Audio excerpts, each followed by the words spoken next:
Welcome back, everybody. I am thrilled to have Dr. Kathy Koch and Dr. Jeff Myers joining us today. We are going to be talking about an incredibly important and timely topic, how to raise gender confident kids, really in a culture that is so upside down and pushing all kinds of crazy narratives their way. So I think this is going to be a conversation that you are going to gain an awful lot from. So Dr. Kathy, Dr. Jeff, thank you so much for joining us today. Hey, Leslie, great to be on your show again. We love Yeah. everything you guys are doing. Yeah. Thanks for the invitation. Well, you are very, very welcome. I am really excited to talk about this new book that you all have out. Everything that you do is really helpful for families. This one is so incredibly timely. And I think it strikes a nerve for people who feel a little helpless on how to get ahead of this. And so I'm hoping we can get really practical in our conversation today. But first and foremost, why did you guys choose right now to write a book about raising gender confident kids? Yeah, that's a great question. I think all of us were just assuming this issue would go away. Yeah. 10 years ago, we're like, oh, this is just a ridiculous fad. Nobody's really going to buy into this. Women are women and men are men. And then, both Dr. Jeff and I realized this is not going anywhere. And we both saw people in our audiences concerned at Summit, where we work with, thousands of 16 to 23-year-olds. Dr. Jeff and the rest of us on the faculty knew that there were students in our audience that were contemplating this kind of a major shift. I had parents in so many of my sessions, you probably do too, Leslie, that again, were anxious, wondering if this would happen to them. And if so, what do we do about it? So we've never been opposed to stepping into the cultural moment, nor have you, or teach them diligently. So here we are. And writing it with Jeff was just a dream. I had thought about writing it. He had thought about writing it. We found out that we were both thinking of the same book. Jeff called me. It was an easy yes. And partnering with Summit, which I love doing anyway, it's just been a gift. So we're happy to have done it. We resisted because it's hard and we wondered how it would be received. But I also think that we're really grateful that God chose us. We really consider it a privilege to walk into hard spaces with families. Yeah. I love that answer, Dr. Kathy. I think every confusion in culture is usually taken with a measure of fear. Oh no, what are we going to do? We should instead see cultural confusions as an opportunity. This is the biblical approach. When the Apostle Paul went to Athens, filled with pagan people, he did not say, oh no, I better get out of here as quickly as possible. He taught in the synagogue to the Jews and to those who worshiped God, as well as in the marketplace every day with those who happened to be there. He engaged with the philosophers of his day, with the business people of his day. He did not ignore the cultural confusions. Rather, he used them as a platform from which to proclaim the truth that comes through Jesus. That is so powerful and such a good reminder to all of us to not run for the hills, to not put our heads in the sand, but rather to understand what's going on and equip ourselves and our children to confront these things biblically. You all are both doing that so well through the Ministry of Summit, Celebrate Kids. Everything that you're doing is really equipping parents in a way that we're very grateful for here at Teach Them Diligently. For parents who may be a little squishy on the topic, what exactly do you mean by gender confidence, and what does that really matter for our kids growing up? I'm happy to dive into that. I have a little bit of a smile on my face because it was one of the first questions that came up. Well, you guys are using the term gender. I texted to Charlie Kirk about this and he said, oh, that's a fake word. He was teasing me about it. We were going to do a show about it. And unfortunately, he was killed before we had the opportunity to do the show. But it's a very, very important question. We use the term gender because we go back to the idea in Genesis chapter 1 that God created everything according to its kind. There are different kinds of cats. There are tigers and lions, but there are only two kinds of humans, male and female. And so that term kind, when scientists use it, genus, is the term that is related to gender. So we think this is a term worth reclaiming. We don't cede ground to people who want to try to pretend that there is a difference between sex and gender. There isn't. They are part of God's design. Male and female are an enduring part of who God made us to be. He did it on purpose. And he did it massively. There aren't just one or two differences between males or females. There are 1,500 catalog differences between male and female humans. Wow. Wow. Well, I love how you mentioned there that we don't cede ground. We don't just when culture, when ideologies try to claim words and run awry with them. As parents, we just can't afford to just let that happen. We can't afford to not confront those things with our kids and help them understand why we're not ceding that ground. So that really kind of leads me to ask you guys, how can parents start talking to their kids about gender confidence, about addressing the things that they're hearing? I'm sure whether they're young and they're hearing it from friends at church or otherwise, or whether they're older and they're seeing it all over their social media feeds or wherever they are. How do parents talk to their kids about this? Well, let me start by saying that we've got to talk to our kids about all kinds of things. Mm, If parents have been distant from their children, if they've been unwilling to talk about challenging issues from the get-go, this is going to be harder for them. So we want to mm, encourage parents of young kids to be available, to be present, to not be fearful, but to be courageous. You don't have to know everything. You just have to love your kids. Love God, love his ways, love your kids, be available, get your phone down, put your phone down so mm. they know that this is a moment when you're available to them, and start talking about real things. Now, if you haven't done that yet and you've been maybe, squishy and scared and fearful, then walk towards your kids and maybe admit that and say, man, I haven't really been the faithful parent to you that I need to be. I need to be the person you come to when you're confused. And if that has not been the case, man, I apologize. And would you give me another shot? Because you know Mm. what, Leslie, you know what we know, and that is they're going to find somebody. If we're not available, they will find somebody. And it might be somebody you don't want them talking to about these issues. Absolutely.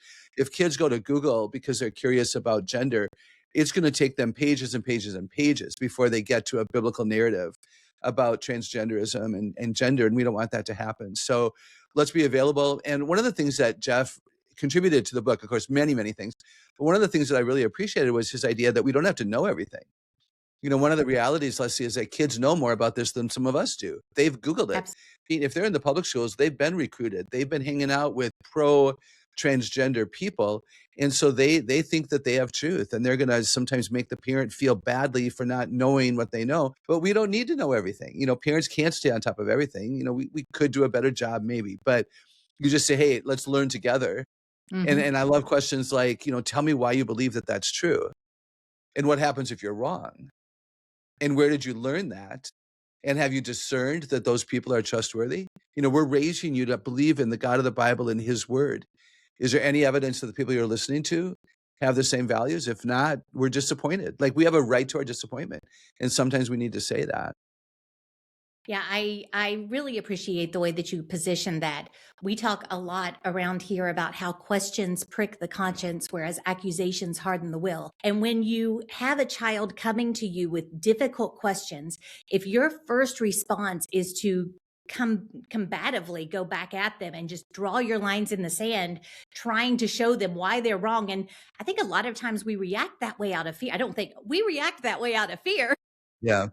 But what we're doing is we're actually pushing them to someone who will listen to their questions and who will lovingly give them all the answers instead of being the one that they are able to come to with those questions that may rightfully scare us. Like my kids asked me questions through the years that I was like in the moment, Lord help me, where is this going? But you've got to get to the heart of why they're asking and then help them learn to think biblically. That's part of our job in discipleship and parenting, is to equip our kids to deal with these difficult questions from a biblical standpoint. So all of those questions that you just posed are such good starting places for us. And so I just really, really appreciate the way that you presented that.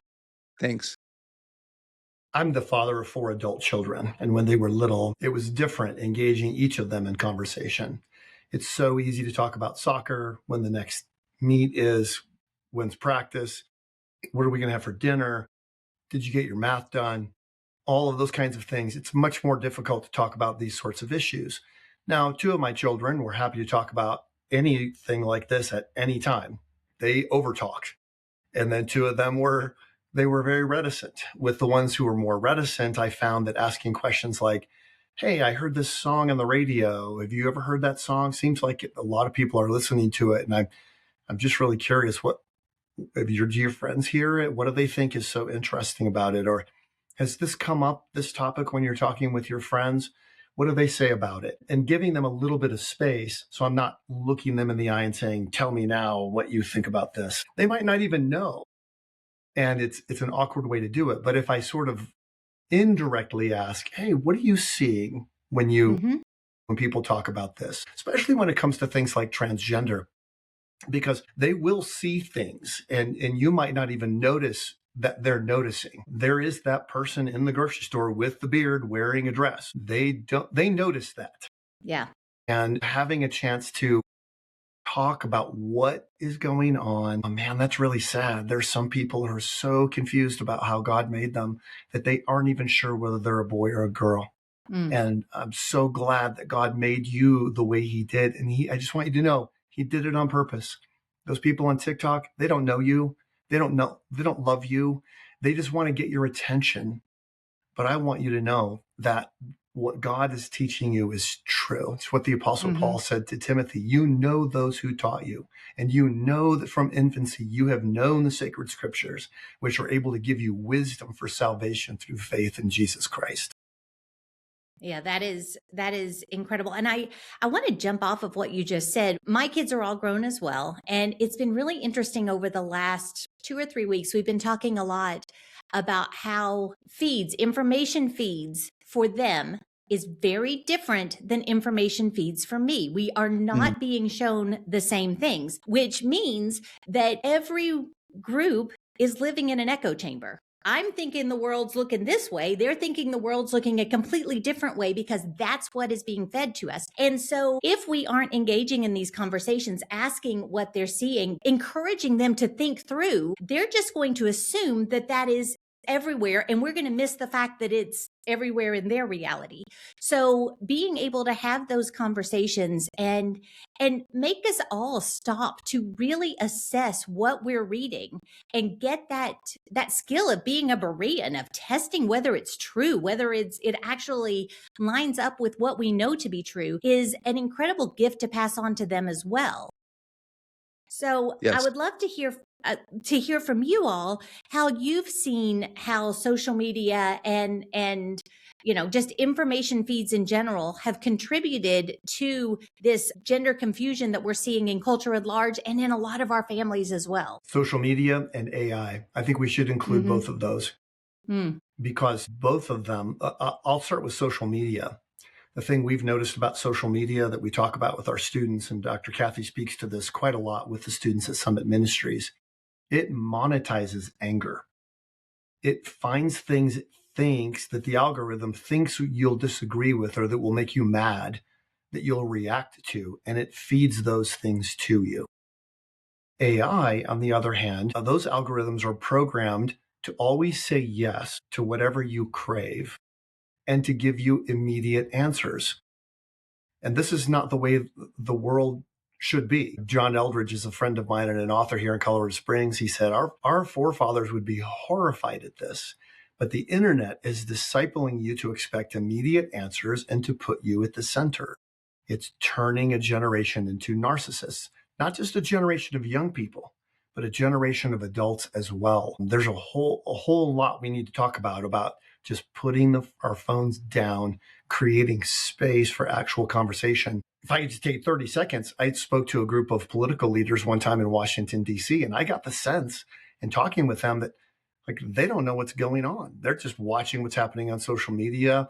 Their opinions are affirmed. They were kind of cynical, snotty about it even a little bit, if I could give my opinion on that. And so I gave them clipboards with paper and I sent them out onto the street in Washington, D.C. Everybody get up out of this room, take your clipboards outside, spread out around the block, and just say, we're doing surveys to see what people think about this issue and talk to regular people about what they believe and why. It was a dramatically different event 1 hour later when they came back in the room. Because you think these people got elected to Congress, they've never actually talked to somebody who's just walking on the streets about what they think about this or that. And we need to be careful of that as well. Yeah, absolutely. Leslie, we have, there's abundant research that suggests that girls in particular are heavily influenced by social media. The majority of young girls who all of a sudden decide that they're gender confused have spent hours and hours and hours scrolling social media. They're probably depressed. They're feeling lonely and anxious. They don't know what to do with their spare time. They don't like feeling bored. So they pick up the phone, which sadly is what a lot of people do. And they're searching. And they're, as you've pointed out, their feeds are full of, people we don't know and ideas that we would not support. And they're convinced that it's true. So if people who are listening to us have heard of rapid onset gender dysphoria, that's a real thing, where all of a sudden they decide that they'd rather be boys. That is almost always indicative of social media. So get their phones away. Don't let them use devices in their bedroom. Again, we could talk for hours about that, but it's a real thing. Parents need to model that they don't need it either. We need to make sure our phones are also down, and we need to be the ones. We need to invite them into our space, and we need to be available to them so that if they are on social media and they're scrolling and they see ideas that they know are false or misleading, that they would come to us and say, Dad, look at what I'm seeing. What should I do with these thoughts? Mm-hmm. We got to, and then first words out of your mouth, thank you for coming to me. Thank you for trusting me. Exactly. The first word should not be, what are you doing on social media? But rather, thanks for trusting me. I'm glad that your heart saw that there was a false narrative here. Let's talk about it. Well, it sounds to me like one of the first things that as parents we need to make sure is that our kids have a solid understanding of their identity. They need to understand who they were created to be and why. So with that kind of thought process here, how does understanding your identity impact gender clarity or kind of protect them, I guess, from this gender confusion that is so rampant? Yeah, I'll start if that's okay, please Jeff. do, Kathy. I was going to say you did the last question, but you should absolutely do this one. This is Dr. Kath, like a softball directly over the plate. That's Here right. you go. That's so great. Yeah, we believe, Leslie, that gender confusion is a subset of identity confusion. So I love what you were saying. We've got to be clear about who we are and why we are who we are, which I love speaking about this. And again, gender confidence is a confidence in God as an intentional, strategic, loving, personal creator, that he did not make a mistake making me female. He did not make a mistake making me tall. He did not make a mistake, period. And if we can raise up our kids to see that God is good at what he does, that changes everything. And then identity needs to be accurate and positive, honest, current, complete. We've got to talk about all the other things that our kids are. They've made gender this big thing. I don't wake up every day and go, oh, I'm a woman. It just shouldn't be that big of a deal. But it's become something that, anger feeds, as Jeff was saying, and they get emotionally involved and they don't like themselves. Gender, they think they can fix. So they're heading toward trying to fix what can't be fixed. What they can fix is their attitude towards something, right? We can help them walk out a different attitude. We can help them be comfortable being uncomfortable. This is the thing, Leslie, we've all been uncomfortable at different times in our lives with our bodies, during puberty in particular. And we've got to help our kids know this too will pass. Let me help you walk through it. Let me tell you a story about, a day in the locker room, when I was in the 8th grade or whatever, and let them know that we get it and we're here to help them, but we don't want them to try to change what shouldn't be changed. So do we talk to them about who they are? Do we open the scripture? There's about 60 I am and I have statements in the scripture about us that, because God is faithful, we can be faithful, that we're his image bearers, that we're gifted in advance, Ephesians 2:10. That we're creative because he's creative and we're made in his image. We could go on and on with that. And do we talk about that? And do we give kids the hope that one day it will make sense? They might be confused today. I get that.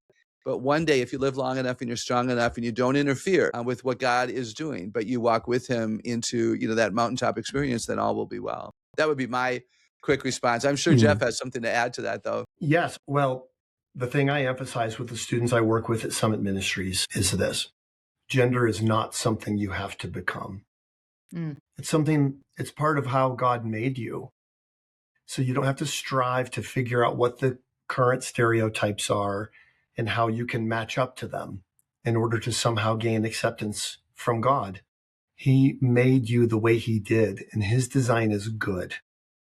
And another thing that I emphasize to them is that God's design for you is, as male or female, is designed so that you can harmonize with others.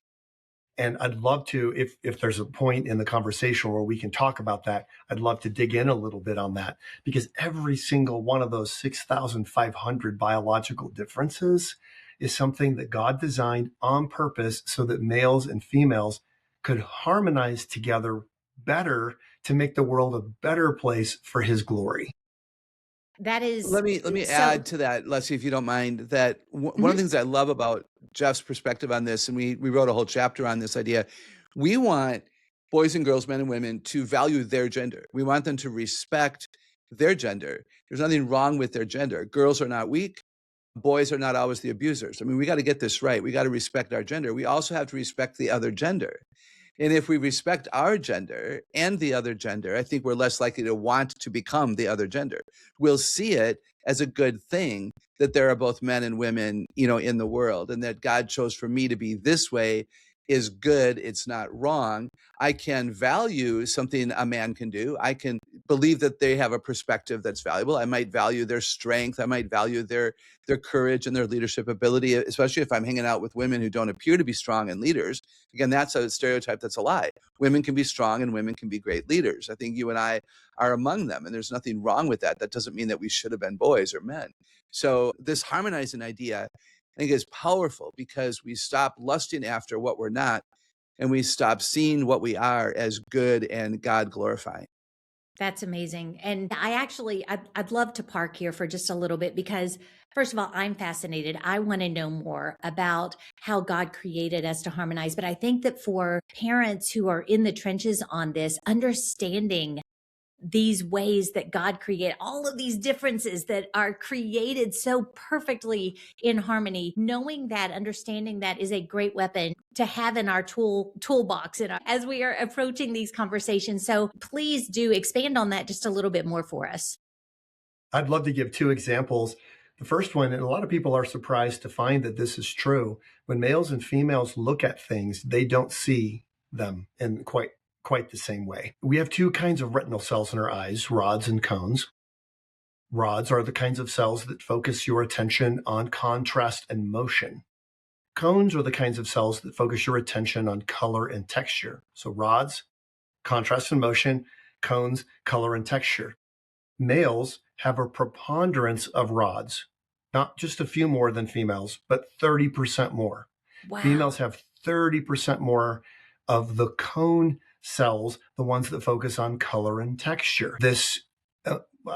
I'm so glad I learned this when my children were little because I thought my daughters are so, they're so thoughtful and artistic. When they're drawing in church, they're drawing pictures of flowers in our family and colorful things. And all my boys are drawing is tanks and guns. And, they only need black and red because they're, to draw the machines and then the blood of people who get shot. I thought, That's I'm right. raising a couple little sociopaths here. Boys draw verbs, girls draw nouns, and it seems to be generally the case. Now, again, I don't want to create additional stereotypes, but isn't it important to understand that if you want to see the world accurately, you need to see contrast and motion, color and texture? That God designed males and females to need each other to accurately see the world. There's another example. I think I can give this pretty quickly about how we respond to stress. Male brains and female brains produce different hormones in response to stress.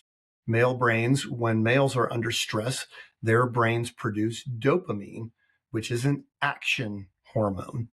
Female brains, when they're under stress, produce norepinephrine, which is a focusing kind of hormone. Pay attention very closely to this kind of hormone. Well, if you're under stress and all you do is move into action without thinking, you'll make a mess of it. If you're under stress and you only ruminate and don't move into action, you'll also find yourself unsatisfied with your response. So God literally designed males and females to need each other to accurately respond to stressful situations. It's fascinating and just once again leaves you marveling at the creativity of our creator God, and his perfect plan from before time began to match us up in couples, in pairs. And that insight is so helpful, not just for parenting, but in our marriages as well. I would love to have a longer conversation just about that. I think it would be so helpful to kind of see those differences because I do believe that they're so impactful for marriage and parenting, especially those of us that have both boys and girls. We know intuitively there are a myriad of differences. We see them from the beginning. going, but to fully understand them so that we can parent from a position of truly understanding what's going on is a tremendous head start in just getting to the heart of our kids. And so I love that you brought that up. Yeah. For the parents that may have found their way or find themselves in a situation where they're starting to see their children struggle with this for whatever reason, whether it's the quick onset, like it's coming out of nowhere, or it's been kind of a gradual slide, is it ever too late for parents to talk and address this gender question with their kiddos? No. Quick answer. I don't think it's ever too late for anything. I think if we notice something, either we're observing behavior shift. Maybe a girl is beginning to wear less makeup or no makeup. Maybe she's cut her hair. Maybe she's wearing baggy clothes. There's just a change that you've seen. We got to address that. We've got to let the kids know that we're present to them. Right. And hey, what's going on? I don't think we say, hey, why are you wearing those baggy clothes? I think we say something like, we have, ideally this is a we, where the husband and wife have come together, unless that would feel intimidating to the kid, then it can be maybe the same gender parent. But to say, hey, we've noticed something shifting, what's going on? Why are you shifting? Why are you changing? Who are you listening to? Who are you following? What have you heard? Many of the kids who present as being gender confused are playing that game, right? They're trying to maybe get into a particular social group. They're trying to look cool to a group of peers. Possibly they're not really gender confused. We need to ask the right questions so that we can figure that out. So it's never too late.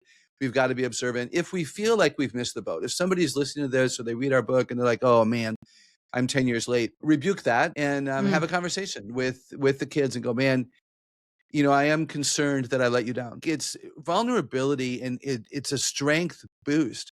Kids tell us all the time, when you're vulnerable and honest and you love them in your apology, they will be strengthened by that. And you will have more power actually in a positive way in their lives to say, I didn't know what I didn't know. And I chose to look the other way, thinking this would just go away because frankly, I was scared and I'm embarrassed by that. I'm a Christ follower. I didn't need to be fearful and I let you down. Let's be honest with that. And then let's again, lean in, walk toward the kid and look for those conversations. And don't expect, Leslie, that some kid's going to go, oh, thanks, Mom. I was waiting for the apology. They're not necessarily going to respond that way. They might still walk away and turn their back on you. But maybe 24 hours later, they'll come to you and say, Dad, did you mean it? Because I have a question and I'd rather talk to you than the person I've been talking to. That would be such a compliment. Yeah.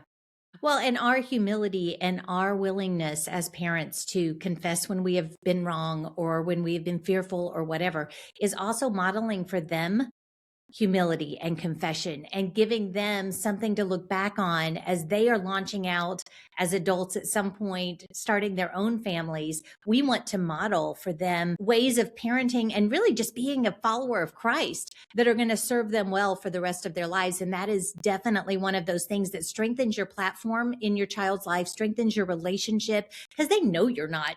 They know when you're wrong a lot of times. So ignoring that is only feeding into probably the anger, the bitterness, and so on that can be leading them away in the first place. Yeah, well stated.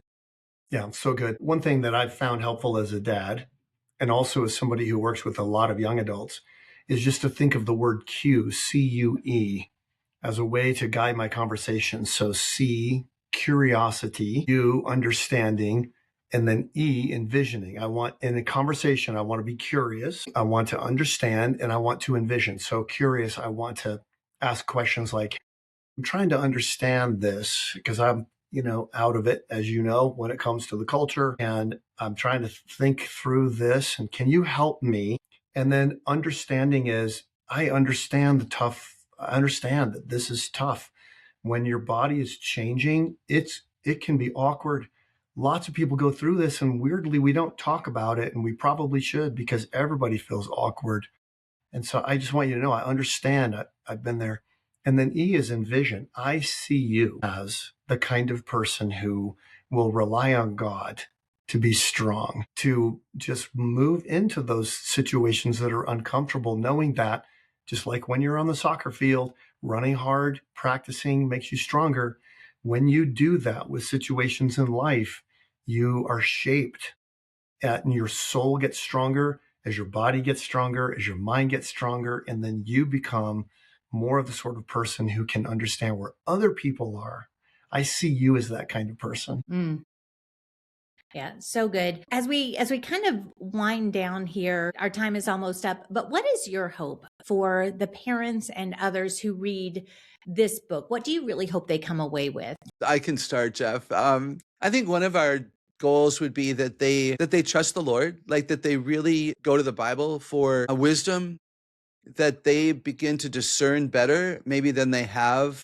And they see this as an issue, not the only issue, not something that's going to captivate their kids, even if it's captivated a friend of a kid. So I think a hope in God, an awareness that God wins, God is right, that we talk boldly about that, even if our kids would resist, or if we can't talk about it, we are still led by His wisdom.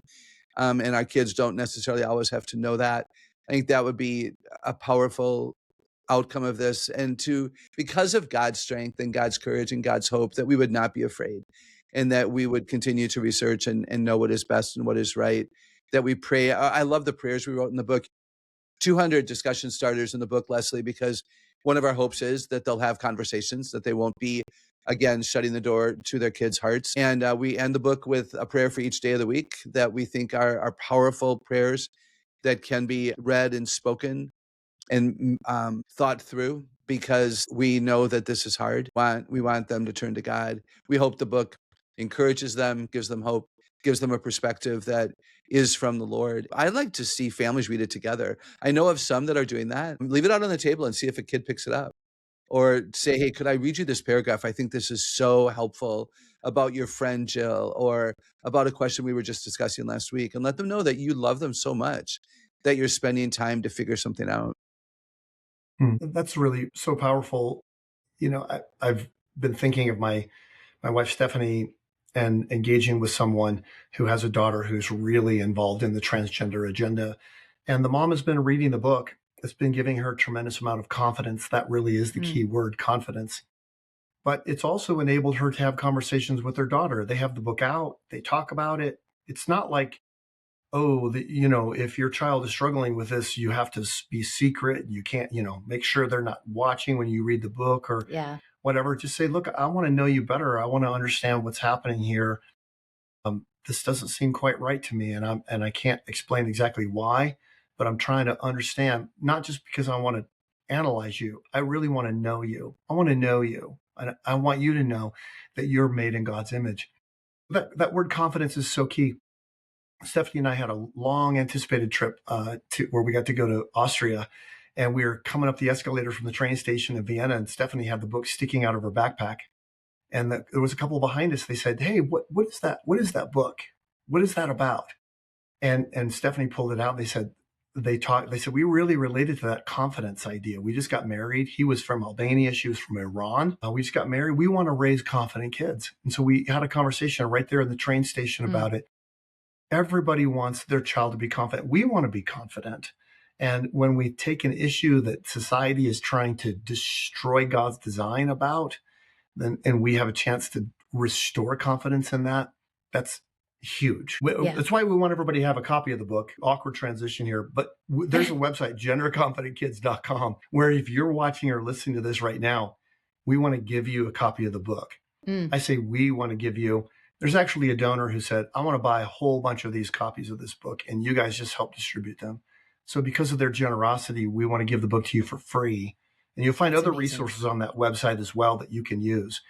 It's not just when your child is struggling. We want to use this cultural moment to help our boys become men who honor God, and our girls to become women who honor God. Wow, that's amazing. I'm sorry, I was Leslie, actually getting ready to ask you how they could get it. So the fact that they can get it free is amazing. Dr. Kathy, what were you going to say? I apologize. This discussion about confidence is so rich. I'd love the readers to know, or the listeners to know, that our first chapter is 4 postures that we believe parents, authority figures, grandparents, teachers, coaches need to have with kids. And confidence is one of them. But before you develop confidence, you need to have compassion, hope, and truth. Compassion invites the conversation. Compassion says, I see that you're hurting. I'd love to help. And then hope in God, hope not in culture, not in some political figure to vote the right way, a school board member to change policy, but a hope in God that you then take into your situation. And then the truth. We've got to combat the lie and the liar with truth and the truth talker. So when we have a compassion, hope, and truth, we develop confidence. And when we have all four of those, Leslie, then we have courage. And what we really need for people is to be courageously bold with the truth and again, combat the liar with the truth, with the courage that we can have in him. Yes. Amen. Amen. So thank you guys so much for joining me today. Thank you again for all the research, all of the heart that you put into this book. It's such an important conversation. It's such an important topic for parents to equip themselves on. And so tell us once again where they can find the book and the additional resources so that they can be fully equipped to raise gender confident kids.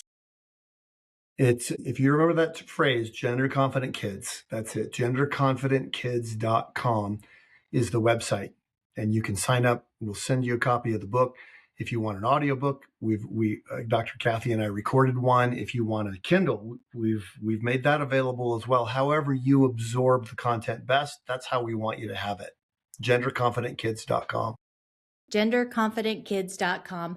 Thank you guys. Again, just thank you both for spending this time with me. I know it's a busy time for you all, but we and the families who are listening in really appreciate your time. Thank you. Thank you, Leslie. Well, you're very welcome. And to everyone out there listening in, I am confident that this has been a challenge to you, that it has been encouraging, that I hope that it's filled you with a lot of hope, that this is not a losing battle. There are a lot of great tools that you can use, great conversations that you can have. You just need to be really confident in your own approach to discussing these issues with your children. So I challenge you, go right now, go to genderconfidentkids.com, get your book, your copy of this book, dive into it, and then have those conversations. Bring your children into just really learning how to think biblically about this topic, and then other topics will follow as well. You'll be amazed once you get in the habit of having these hard conversations with your children, how much easier they become with the different issues that come. And as your children grow older, you want the type of a relationship with them that fosters these kind of conversations, because God works powerfully through them. So go grab your copy of this book and have a great rest of your day. I look forward to talking to you again real soon.